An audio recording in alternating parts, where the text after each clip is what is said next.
नमस्कार, मैं हूं आपके साथ शिखा ठाकुर। हमारे खास प्रोग्राम क्या कहते हैं नरेंद्र मोदी में आज आपको सुनवाएंगे पीएम मोदी का वो ऐतिहासिक भाषण जो उन्होंने 20 जनवरी 2012 को गुजरात के गोधरा में दिया। अपने भाषण में मोदी जी ने कहा कि आज कश्मीर से लेकर के कन्याकुमारी तक पूरे हिंदुस्तान में एक स्वर में गुजरात की चर्चा हो रही है और वो स्वर, वो भाव, वो विश्वास है विकास का और यही विकास का मॉडल है। एक बात निश्चित है भाइयों बहनों कि आज पूरे हिंदुस्तान में गुजरात की पहचान बहुत साफ साफ देश और दुनिया को नजर आ रही है।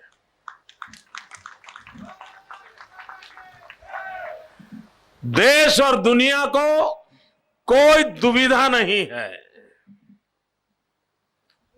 कश्मीर से कन्याकुमारी पूरे हिंदुस्तान से एक ही स्वर में गुजरात के विषय में बोला जाता है और वो स्वर है, वो भाव है, वो विश्वास है विकास का। चारों तरफ गुजरात के विकास के मुद्दे पर कोई डिस्प्यूट नहीं कर रहा है।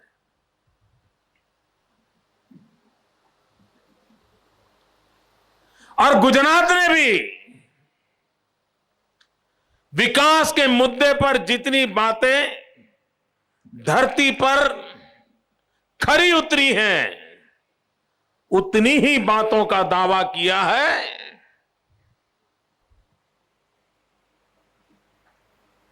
उससे अधिक किसी बात का कभी दावा नहीं किया है। और भाइयों बहनों, पहली बार हमारे देश में विकास ये मुद्दा चर्चा के केंद्र में है। कोई चाहे आज स्वीकार करे या न करे, हर एक के अपने अपने कारण होंगे, हर एक की अपनी अपनी मजबूरियां होगी, हर एक के अपने अपने एजेंडा होंगे। हो सकता है कि इस सत्य को स्वीकार करने का सामर्थ्य आज उनमें न हो, लेकिन कभी न कभी तो लोगों को स्वीकार करना पड़ेगा कि हिंदुस्तान की राजनीति में विकास के मुद्दे पर सब सरकारों को बोलने के लिए मजबूर करने का अगर किसी ने काम किया है तो गुजरात के 6 करोड़ नागरिकों ने किया है। चुनाव पहले भी होते थे, लेकिन पहले जब चुनाव होते थे तो वादों के आधार पर होते थे। जो सत्ता में होते थे वो भी नए वादे देते थे, जो सत्ता में आना चाहते थे वो भी नए ख्वाब दिखाते थे, नए वादों की घोषणा करते थे। क्या हुआ, क्या किया, लोगों का भला कितना हुआ, इस मुद्दे पर इस देश में कोई चर्चा नहीं होती थी। हम ये करेंगे, हम वो करेंगे, ये बातें होती थी। गुजरात की सरकार ने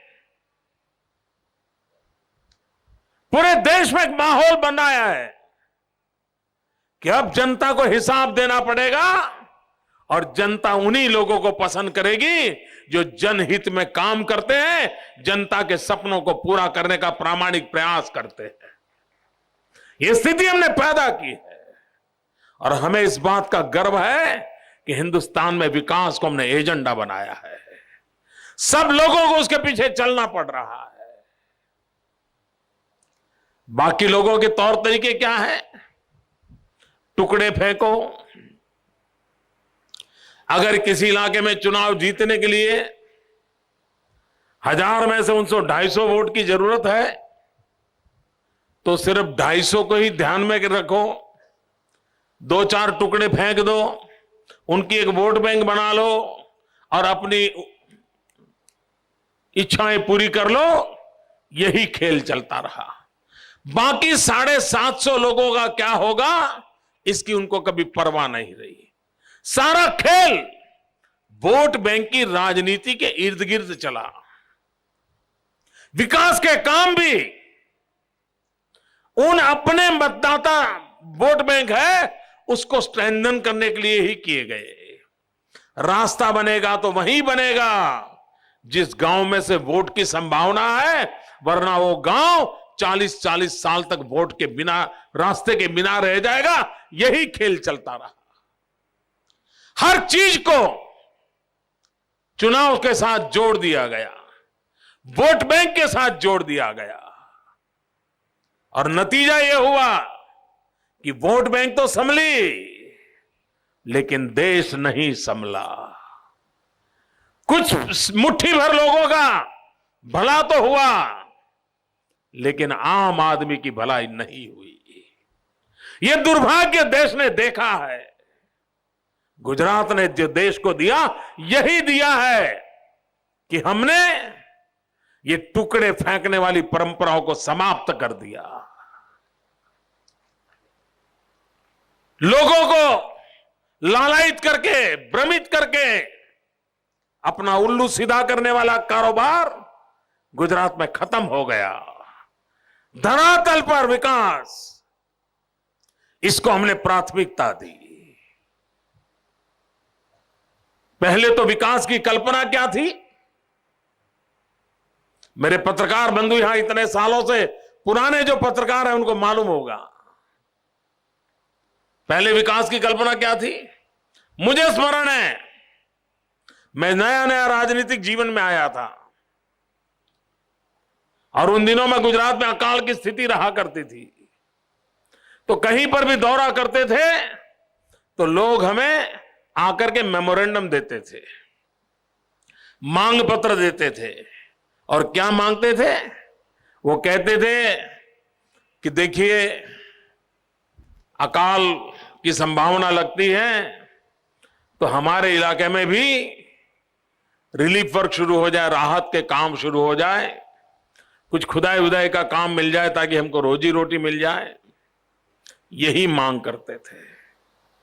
कोई गांव थोड़ा जागरूक होता था तो क्या मांगता था कि ये जो रिलीफ वर्क चलने वाले, जहां खुदाई होने वाली है, तो कम से कम वो मिट्टी हमारे गांव से जाने वाली जो पगडंडी है, अगर वहां पर वो मिट्टी बिछा दी जाए तो कभी हम लोगों को आगे चल करके बस को आने जाने की सुविधा बन जाए। तो ऐसा एक कच्ची मिट्टी का रोड बना दीजिए, ये मांग हुआ करती थी। लोगों को पता तक नहीं था कि विकास क्या होता है, और सरकारें भी मिट्टी डाल करके कच्ची सड़क बना देना उसी को विकास मानती थी। अकाल के समय रिलीफ काम करना, उसी से रास्ते बना देना, इसी को बहुत बड़ी सिद्धि मानी जाती थी। आज भाइयों बहनों 15 साल के भीतर भीतर क्या बदलाव आया है, कैसी स्थिति बनी है। आज मुझे आदिवासी इलाके के लोग मिलने आते हैं तो क्या कहते हैं? मोदी जी कुछ रोड का काम हो जाए ऐसी हमारी इच्छा है। तो मैं उनको कहता था यार मैं इतना दौरा करने वाला इंसान हूं, मुझे मालूम है तुम्हारे यहां तो पक्का रोड है। तो वो कहता है साहब पक्का रोड तो है लेकिन सिंगल पट्टी है, हमें जरा डबल पट्टी वाला रोड चाहिए, ये मांग करता है। कहीं जाते तो कहता है मोदी जी रोड तो अच्छा है, डबल पट्टी है, लेकिन अब जरा वक्त बदला है, हमें पेवर रोड चाहिए, पेवर रोड चाहिए। मेरे गुजरात का आदिवासी गुजरात सरकार से पेवर रोड की मांग कर रहा है। यह विकास का मॉडल है। विकास कैसे होता है, कैसी स्थितियों को बदलता है, इसका यह उदाहरण है। मैं सद्भावना मिशन में एक जिले में गया था, तो वहां पर एक बंजारा समाज के कुछ लोग आए। उन्होंने मुझे एक खिलौना भेंट किया और खिलौने में वो ले आए थे प्लास्टिक का जेसीबी। मैंने कहा यार तुम ये क्यों लाए हो? बोले साहब हम बहुत समझ बूझ करके लाए हैं। मैंने कहा क्यों? पहले बोले हम गधे रखते थे और गधों पर मिट्टी ढो करके बेचने का काम करते थे, लेकिन आपकी सरकार आने के बाद अब गधे नहीं रखते, जेसीबी रखते हैं, और ये हमारी प्रगति का प्रतीक आपको देने आए हैं। मित्रों, एक जमाना था जब दाहोद और गोधरा जिले के लोग बारिश समाप्त होते ही दिवाली का इंतजार किए बिना शहरों की ओर चले जाते थे। क्यों? ताकि आपकी गाड़ी ठीक चले, आपको रोड अच्छा मिले। इसलिए मेरा आदिवासी भाई 40-42 डिग्री टेम्परेचर में धूप में खड़ा रह करके डामर का, टार रोड का काम करके रास्ते बनाने के लिए मजदूरी करता था, और शहर के बाबू लोग उस पर अपनी गाड़ियां चलाते थे। वो सबको मालूम है। आज पंचमहाल और दाहोद में जाइए, रोड पर काम करने वाला मजदूर नहीं मिलता है। अगर जाकर के पूछोगे तो कहता है कि मैं कॉन्ट्रैक्टर हूं, अब पहले तो मैं मजदूरी करता था, अब मैं कॉन्ट्रैक्ट लेता हूं। आप मुझे अगर कॉन्ट्रैक्ट लेने वाले हो तो मैं आने को तैयार हूं। वो मजदूरी करने वाले दिन चले गए। विकास का मॉडल क्या होता है, ये हमने सिद्ध करके दिया है। एक जमाना था जब कोई पानी मांगता था, भाइयों बहनों, गुजरात में पानी मांगो यानी क्या, टैंकर भेजने की व्यवस्था होती थी। पानी की आम आदमी मांग करे, हर साल मांग करे। जनवरी फरवरी आया नहीं कि पानी की किल्लत शुरू नहीं हुई, और तुरंत सारे सरकारी बाबू और पॉलिटिकल लीडर तय कर ले कि टैंकर देने का काम शुरू करो। भाई भतीजे टैंकर खरीद ले, बैंकों से लोन लेकर के, सरकार से उनको काम मिल जाए। आधा पानी आए, आधे टैंकर आए, पूरे पानी का बिल, पूरी सब टैंकर का बिल, यही कारोबार चलता था। जब मैं गुजरात की धरती पर ये दायित्व आप लोगों ने मुझे दिया, तब गुजरात में 4000 से अधिक गांव ऐसे थे कि जहां टैंकर से पानी दिया जाता था। करीब करीब 30% गांव ऐसे थे इस राज्य के जहां टैंकर से पानी दिया जाता था, और टैंकर से पानी देना यानी एक बहुत बड़े भ्रष्टाचार का खेल चलता था। और वो इसी में आनंद मानते थे कि हफ्ते में 2 दिन टैंकर आ गया, लोगों को कहते देखिए सरकार कितना काम करती है। उनका विकास का मॉडल ये था।